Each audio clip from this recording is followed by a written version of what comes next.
बहुत साल पहले मानसरोवर में राजा अशोक का राज हुआ करता था।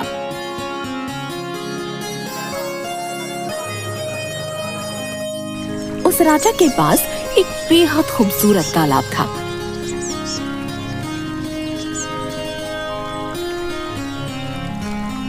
जिसमें कई सारी मछलियां हुआ करती थीं।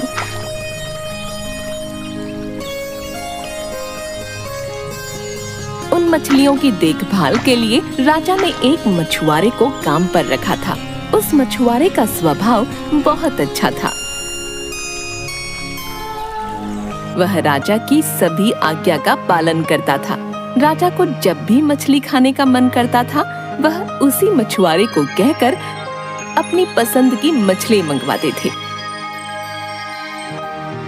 मछुआरा हर बार उनके लिए बेहद स्वादिष्ट मछली लेकर आता था। एक दिन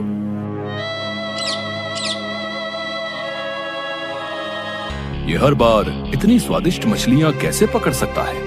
गुप्तचरों से पता लगवाता हूँ। राजा ने गुप्तचरों को आदेश दिया कि वे इस बात का पता लगाएं कि मछुआरा किस तरह से मछली पकड़ता है।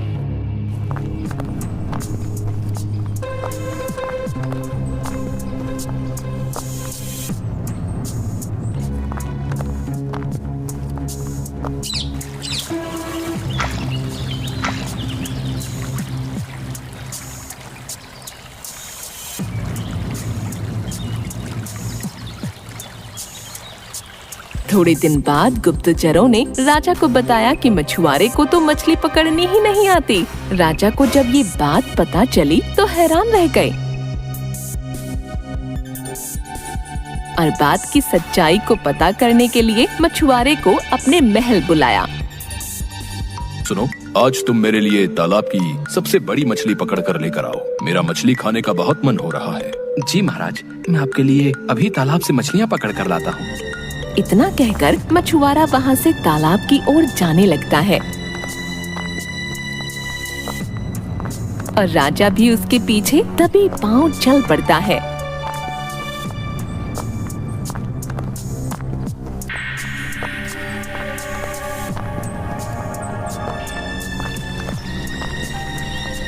तालाब के पास पहुँचते ही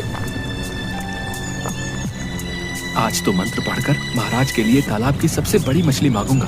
गली गली हप्पा आ जाए मेरे पास, गली गली हप्पा आ जाए मेरे पास मछलियों के पप्पा। मछुआरे ने जैसे ही मंत्र पढ़ा, तालाब की सबसे बड़ी मछली उसके पैरों के पास आकर गिर पड़ी। फिर मछुआरे ने तालाब को झुककर प्रणाम किया और वहाँ से महल की ओर निकल पड़ा।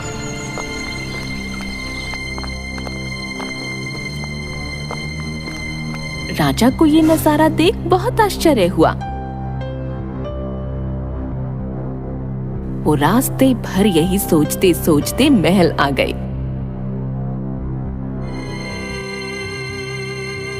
और एक दिन मौका पाकर राजा ने मछुआरे से उसके मछली पकड़ने की विधि के बारे में पूछा।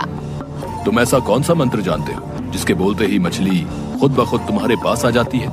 कृपा करके मुझे भी वही मंत्र सिखा दो। राजा की बात सुनकर मछुआरा अचरज में पड़ गया। क्षमा कीजिए महाराज, मैं इस मंत्र का उच्चारण आपको नहीं सिखा सकता हूँ। मछुआरे की बात सुनकर भी राजा शांत नहीं बैठा और वो मछुआरे से बार बार मंत्र सीखने की जिद करने लगे। अंत में मछुआरे ने मजबूर होकर राजा को वो मंत्र सिखा दिया। मंत्र सीखने के बाद वो उसकी सच्चाई जानने के लिए उसके तालाब पर पहुँचे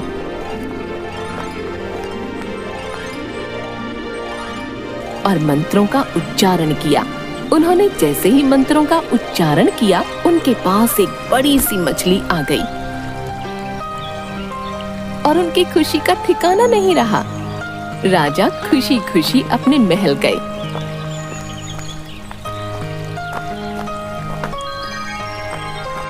आज मैं आप सबको एक बात बताना चाहता हूँ। आप सबको पता है, मैंने एक मंत्र सीखा है जिसकी सहायता से तालाब की मछलियाँ खुद ब खुद मेरे पास आ जाएंगी। न मुझे तालाब में जाल डालने की जरूरत और न किसी और चीज की जरूरत। क्या महाराज ये सच है? हाँ हाँ, ये बिल्कुल सच है। महाराज, आपने ये मंत्र कहाँ से सीखा है? ये मंत्र तो मैंने बहुत ही प्रतिष्ठित साधु महाराज से सीखा है, जो हिमालय पर रहते हैं। आपस में सारे मंत्री बात करते हुए, ये कैसे हो सकता है? लगता है महाराज को भ्रम हो गया है। क्या तुम लोग आपस में खुसर फुसर कर रहे हो? वो हम लोग कह रहे थे कि हम लोग अपनी आँखों से ये देखना चाहते हैं कि अगर ऐसा है तो चलो, मैं अभी तुम लोगों को दिखाता हूँ। हाँ हाँ महाराज, चलिए चलिए। एक दिन राजा के साथ उनके मंत्री सभी लोग उस तालाब पर पहुंचते हैं। तालाब पर पहुंचने के बाद सब लोगों ने राजा को उस मंत्र का उच्चारण करने को कहा। गली गली हप्पा, आ जाए मेरे पास मछलियों के पप्पा।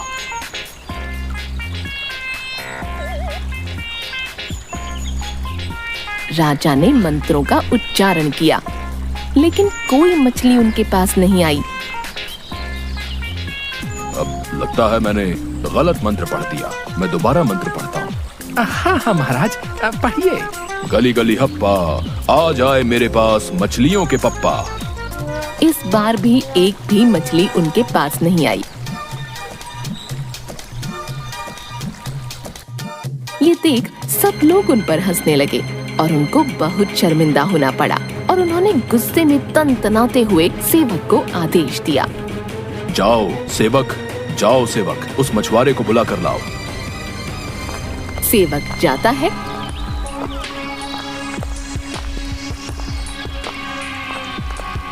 और मछुआरे को बुला कर लाता है। क्या हुआ महाराज? आपने मुझे इस तरह से क्यों बुलाया? तुमने मुझे गलत शिक्षा दी, अब तुम्हें इसके लिए मृत्यु दंड मिलेगा। लेकिन महाराज, मैंने आपको गलत मंत्र नहीं सिखाए। अगर गलत मंत्र नहीं सिखाए तो मछली क्यों नहीं आ रही इस तालाब से? जाओ सेवक, लेकर जाओ इसे यहाँ से। महाराज, मेरी कोई गलती नहीं है, मुझे ऐसी सजा मत दीजिए। महाराज, मैंने कोई गलती नहीं की है महाराज। मछुआरे ने बहुत बार बोला, लेकिन राजा ने उसकी एक बात नहीं सुनी। वहाँ खड़े मंत्रियों को कुछ समझ नहीं आ रहा था कि आखिर ये हो क्या रहा है, क्योंकि राजा ने तो उनसे ये कहा था कि उन्होंने मंत्रों का ज्ञान प्रसिद्ध साधु से लिया है और सजा इस मछुआरे को दे रहे हैं। सब चुप थे। तभी तालाब में से एक देवता निकले। सुनो राजन, तालाब से एक भी मछली नहीं निकली। इसमें मछुआरे का कोई दोष नहीं है, बल्कि इसमें गलती तुम्हारी है। तुमने अपने गुरु को गुरु नहीं माना, जिसने तुम्हें ये मंत्र सिखाया। इसलिए मछली तालाब से नहीं निकली। अगर तुम अपने गुरु को स्वीकार करते तो ऐसा नहीं होता। देवता की ये बात सुन राजा को अपनी गलती का एहसास हुआ और उसने अपनी गलती की माफी मांगी।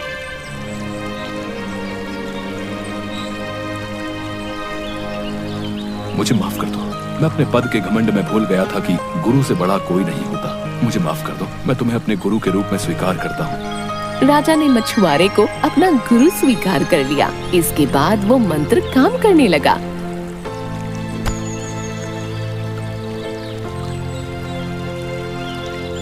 इंसान को कभी झूठ नहीं बोलना चाहिए और न ही अपने गुरु का अपमान करना चाहिए।